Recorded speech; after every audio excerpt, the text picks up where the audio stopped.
Hello YouTube, I'm Andrew Does Hair. You can find my work on Instagram at Andrew Does Hair. Today I want to spend a good 10 minutes here driving home a point as kind of a response to a lot of comments that I get on my social media. All over YouTube, all over Instagram, I get comments saying, hey, why don't you ever post curly hair? Don't you know how to do curly hair? Or more specifically, I get comments saying, well, this is great, except I have curly hair, so it won't work for me. And I want to drive home this point that curly hair is actually straight hair when you cut it. You see, the fundamentals of hair cutting, the geometry and the anatomy of it, is not unique to the texture of your hair. Your texture is like a whole different thing. The geometry is the same across the board. And the point I want to make here repeatedly is curly hair, as you're cutting it, because of common hair cutting techniques and tools, is straight hair as you're cutting it.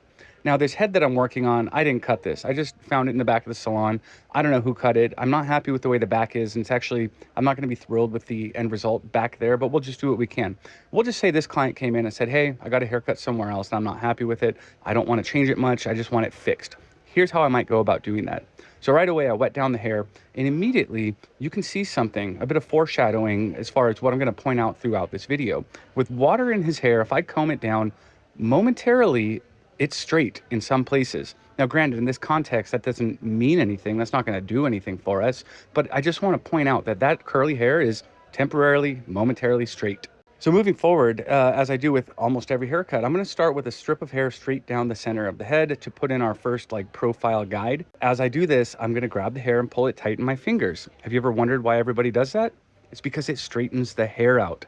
Even though I'm picking up curly hair, I'm cutting straight hair. And it doesn't matter what your texture is, the shape of a haircut is essentially the same. So throughout this process, cutting anything I'm going to cut with my fingers, like I said, I'm picking up curly hair, but I'm cutting straight hair. I'm pulling it tight and I'm pulling it straight and I'm cutting it straight because it's all the same. I'm going to say that so many times.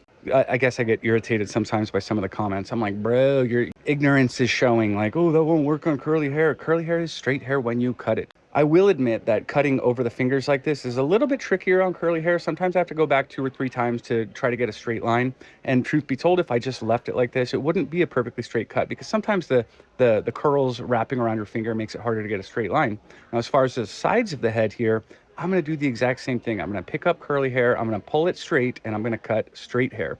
You'll see here that the shape is no different than what I would do for any other hair texture. Texture is a completely different thing from haircut shape. The anatomy and the geometry is universal no matter what your texture is. Now, mind you, there are curl specialists who will, shape curly hair while allowing it to remain curly. That's a specialty kind of hair cutting that I don't really do. I'm learning it, I'm figuring it out, but for the most part, this is the majority of hair cutting works this way. Now, I'm demonstrating something on the top of my comb here because it's easier to see it there than on the bottom of my comb.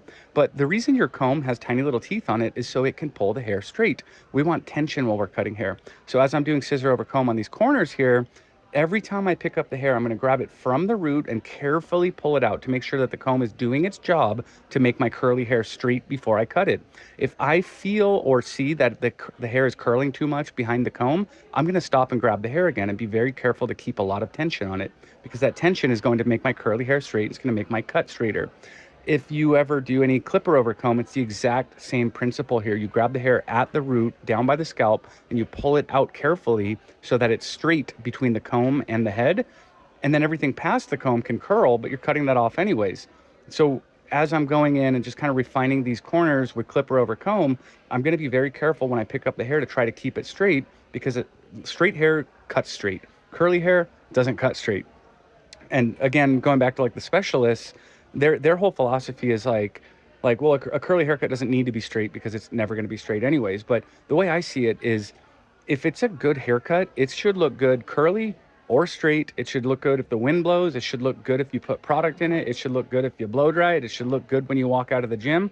And by dealing with a lot of tension and making sure that everything is cut very uniformly because of that tension, I can ensure that the hair is going to move nicely later on.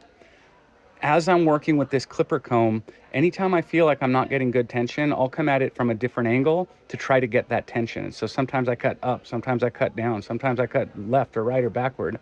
You'll notice here as I take the clipper directly to the head that I'm not doing anything to straighten the hair. And I'm sure you could imagine, but the reason is that hair is so short that it's not curling anyways. Hair that is essentially stubble or just dots on the skin That's not curly or straight. It doesn't matter what your texture is. That hair, for the most part, most of the time, is just dots. And as we're doing a fade, we're not thinking about curly or straight. We're not even thinking about the shape. We're thinking about the coloring that it produces against the scalp. And so essentially, we're taking an area of skin that I'm putting in here, and we're trying to create a gradation from skin to no skin without any dark spots. So we're gonna come in here and just knock out little bits and pieces of hair. And it doesn't matter what the texture is, because at this short length, it's not really curling anyways. It's just dark spots. And it doesn't matter if it's wavy or curly or straight or black or blonde. And here's a funny thing too. As the hair gets longer and begins to curl, we put on clipper guards, which has teeth on the front of it. And just like a comb, the job of these teeth is to grab the hair and pull out the curl just before it's being cut. So every time you pass the clipper up the head, it's more or less putting tension on the hair and removing some of the curl. So curly hair is straight as you're cutting it. So now that we have, I'd say, a good haircut, not a great haircut, you can see that on the curls, it's, you know, it's pretty shapely. There's nothing really jumping out of place here. But something that I typically like to do with curly hair, even if the client never wears it straight, is I take a minute or 10 minutes or 15 minutes to straighten the hair before refining it. If I leave the hair curly, it can look good, and it's probably going to be a perfectly fine haircut, but I don't want to leave good enough alone. Like, it's not just good, it's good enough. I want to straighten the hair, because on curly hair, you can hide imperfections.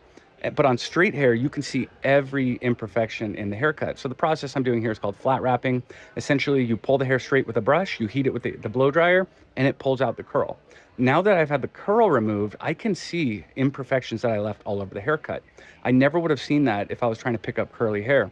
So I've heard a lot of great barbers and hairstylists say this over the years, and I'll just repeat it. I didn't invent this, but you don't know if you did a good haircut until you completely blow it out and check it dry and straight, even if it's not going to be worn that way. So once I get the hair all straightened out here, I can move it around, I can push it, I can see from a mile away where the heavy spots are, and it makes it a lot easier to do these little refinements on here.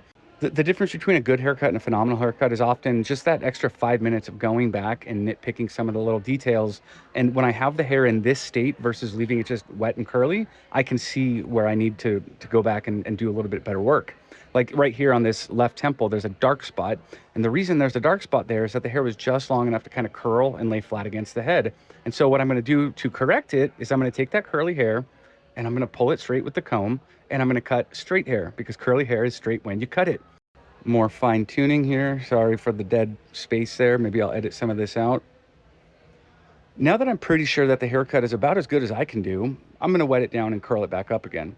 The fun thing about curly hair is you can do very little to style it if you want to. Now, if this was a human, I wouldn't just spray them down. I'd go shampoo the hair and make it a whole luxury experience. But this is a plastic head, so they could just get a spray bottle hair. But with curls, you want to get the hair like dripping wet for the curls to be like just fully activated. And then curly hair isn't that picky when it comes to product. I like to use 80H dry because it doesn't get all crunchy or gooey or like oily looking. And I'm just going to work it throughout the hair. And then on the top here, I'm going to allow the hair to air dry. I'll kind of scrunch it and shape it. But along the edges, where kind of at the top of the fade, I'm going to grab a brush, like a boar bristle brush, and just kind of blow dry everything down so it lays uniformly. It'll look a little bit tidier that way. I guess that's about our end result. You can see with the hair curled up and frizzed up and froed up and just air dried, like it has a good clean shape to it. And that's what hair cutting is all about. The shape, the structure, the geometry is the same for curly hair or straight hair or wavy hair. And the texture, that's like the finish on the hairstyle. That's styling, honestly. Like sure, some styling techniques work for straight hair but not curly hair, but cutting techniques are the same, because curly hair is straight hair when you cut it.